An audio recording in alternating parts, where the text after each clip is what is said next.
Hi అండి, నమస్తే. Welcome back to Hema చిట్టి. ఈరోజు మనము స్పెషల్ చికెన్ ఫ్రై ఈజీగా జ్యూసీగా సాఫ్ట్గా ఎలా తయారు చేయాలో చూపిస్తాను. వీడియో అయితే పూర్తిగా చూడండి, ఒక్క ముక్క వదలకుండా తినేస్తారు. ఎంత సాఫ్ట్గా ఉంటుందో, ఎంత జ్యూసీగా ఉంటుందో చూడండి ఒకసారి. చూసారు కదా, ఇలా ఎలా తయారు చేయాలో చూద్దాం. ముందుగా స్టవ్ మీద ఒక గరిటె పెట్టుకొని, గరిటె కానీ బాండెల్ కానీ తీసుకోండి. ఇందులో 1 టేబుల్ స్పూను ధనియాలు, 1 అర్ధ టీ స్పూను జీలకర్ర, 1 అర్ధ టీ స్పూను పెప్పరు, అలాగే 1 అర్ధ టీ స్పూను సోంపు, 4 మొగ్గలు, 2 పట్లు తుంచి వేసుకొని లైట్గా కలర్ తిరిగే వరకు వేయించుకుందాం. ఎక్కువ మాడక్కర్లేదు, లైట్గా కలర్ తిరిగితే సరిపోతుంది. మనకు పొడి బాగా అవుతుంది. ఇప్పుడు వేగిపోయాయి, ప్లేట్లోకి తీసి చల్లారబెట్టేద్దాం. ఎండుమిర్చి 5-6 ఎండుమిర్చి తీసుకొని అది కూడా లైట్గా వేయించుకుందాం. మీరు కారానికి తగినంత ఇంకా 2 కూడా యాడ్ చేసుకోండి తినగలిగితే. నేనైతే 5 వేసాను. ఇవి కారం మిరపకాయలు అనమాట, ఎండుమిర్చి అనమాట. ప్లేట్లో వేసి చల్లారిన తర్వాత పొడి చేసి పెట్టేయండి. ఇప్పుడు 1 అర్ధ కేజీ చికెన్ తీసుకొని 2-3 సార్లు నీళ్ళల్లో బాగా వాష్ చేసుకొని ఈ సైజు ముక్కలు వచ్చేలాగా కట్ చేసుకొని తడి లేకుండా చూసుకోండి. ఇందాక వేయించి పొడి కొట్టిన పౌడర్ వేసుకొని 1/2 టేబుల్ స్పూన్ వరకు గరం మసాలా, 1 అర్ధ టీ స్పూన్ వరకు పసుపు పొడి, తగినంత సాల్ట్ వేసుకొని 1 టీ స్పూన్ అంత వేసాను, చూసి వేసుకోండి, తర్వాత కూడా వేసుకోవచ్చు.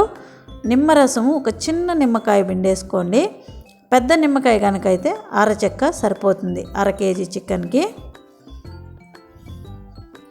ఇదంతా ముక్కలకు పట్టేలాగా పట్టించుకోండి. అల్లం వెల్లుల్లి పేస్ట్ కూడా 1 అర్ధ టేబుల్ స్పూన్ వరకు వేసేయండి. ఆ స్కిప్ కట్ అయిందండి, వేసాను నేను, కట్ అయింది.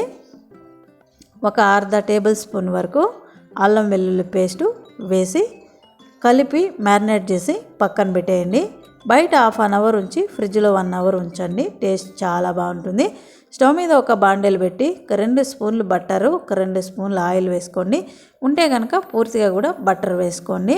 2 బిర్యానీ ఆకులు చిన్నవి, 2 పట్లు, 4 మొగ్గలు, కొద్దిగా సోంపు వేసి లైట్గా ఫ్రై అయిన తర్వాత మ్యారినేట్ చేసి పెట్టిన చికెన్ వేసేసుకుందాం. చాలా బాగుంటుందండి. 1 అవర్ కానీ 2 అవర్లు కానీ అలా ఉంచేసాము అంటే, ఫ్రిడ్జ్ లేకపోతే బయట అయినా ఉంచేయండి. ఈ మసాలా అంతా పట్టి టేస్ట్ సూపర్గా ఉంటుంది, చాలా బాగుంటుంది. 1 నిమిషం పాటు ఫ్రై అయిన తర్వాత మూత పెట్టి 3 నిమిషాలు ఉడకనివ్వండి. మీడియం ఫ్లేమ్లో పెట్టి ఉడకనివ్వండి. ఎందుకు అంటే ఈ చికెన్లో నుంచి వాటర్ వస్తుంది, హై ఫ్లేమ్లో పెట్టారంటే డ్రై అయిపోతుంది. మనం ఏం వాటరు యాడ్ చేయక్కర్లేదు, ఈ చికెన్లో వాటర్తోనే ఉడికించుకుంటాం అన్నమాట. చూసారా ఎంత వాటర్ వచ్చిందో.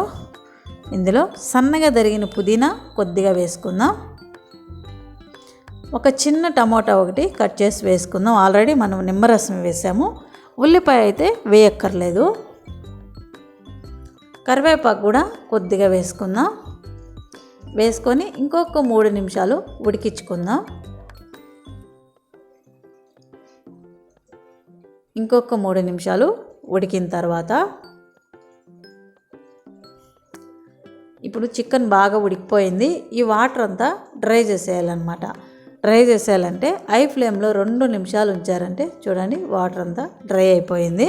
ఇప్పుడు ఒక్కసారి కలుపుకొని సాల్ట్ కానీ కారం కానీ ఏమైనా తక్కువైంది అనిపిస్తే ఈ టైంలో యాడ్ చేసుకోవచ్చు. నాకైతే ఉప్పు కారం కొద్దిగా తక్కువైంది. కొద్దిగా కారం పొడి, కొద్దిగా పెప్పర్ పొడి, కొద్దిగా సాల్ట్ వేసుకొని 1 నిమిషం పాటు ఫ్రై చేసుకొని ఇంకొక 5 నిమిషాలు సిమ్లో పెట్టేసామంటే ఈ చికెన్లో నుంచి ఆయిల్ అంతా వదిలేస్తుందనమాట. చాలా టేస్టీగా ఉంటుంది. పూర్తి సిమ్లో పెట్టి చూడండి, 5 నిమిషాల తర్వాత ఆయిల్ అంతా వదిలేసింది కదా. ఇప్పుడు ఫైనల్గా సన్నగా తరిగిన ధనియాల ఆకు వేసుకొని అలా 1 నిమిషం కలుపుకొని గిన్నెలోకి తీసి సర్వ్ చేసేసుకోవడమే. ఎంత బాగుంటుందంటే అంత బాగుంటుందండి, టేస్ట్ సూపర్గా ఉంటుంది. ఒక్కరే తినేయచ్చు ఇది మొత్తము, చాలా బాగుంటుంది. అంతే అండి. ముక్క ఉడికిందేమో చూపిస్తాను చూడండి. చూసారా ఎంత సాఫ్ట్గా ఉడికిపోయిందో. ఒక్క చుక్క కూడా నీళ్ళు వేయలేదన్నమాట. మనం చికెన్లో వాటితోనే ఉడికించాము. మీరు కావాలంటే కొన్ని నీళ్ళు జీలకరించుకోండి. అంతే, గిన్నెలోకి తీసేసుకోవడమే. ఉల్లిపాయ కానీ కీరకాయ కానీ పక్కన పెట్టుకొని తింటే సూపర్గా ఉంటుంది. చూసారా, స్పెషల్ చికెన్ ఫ్రై రెడీ అయిపోయింది. చూడండి, ఒక్కసారి చూపిస్తాను. ఎంత సాఫ్ట్గా, ఎంత జ్యూసీగా, చూసారా ఎంత బాగా వచ్చిందో. నాకైతే మెత్తని పీసులు అంటేనే నచ్చదు, పండ్లల్లో చేరుకుంటుంది. కానీ ఇది ఎంత సాఫ్ట్గా ఉడికిపోయిందంటే అంత సాఫ్ట్గా ఉడికిపోయింది. చాలా బాగుంది. నేనైతే ఇష్టంగా తినేసాను అనమాట. ఒక్కొక్క కీరకాయ నంచుకొని తింటే సూపర్గా ఉంటుంది. ఈ వీడియో కనుక నచ్చింది అని అనిపిస్తే లైక్ చేయండి, సబ్స్క్రైబ్ చేయండి. మంచి మంచి వీడియోలు వస్తాయి, ఫాలో చేయండి. Thank you.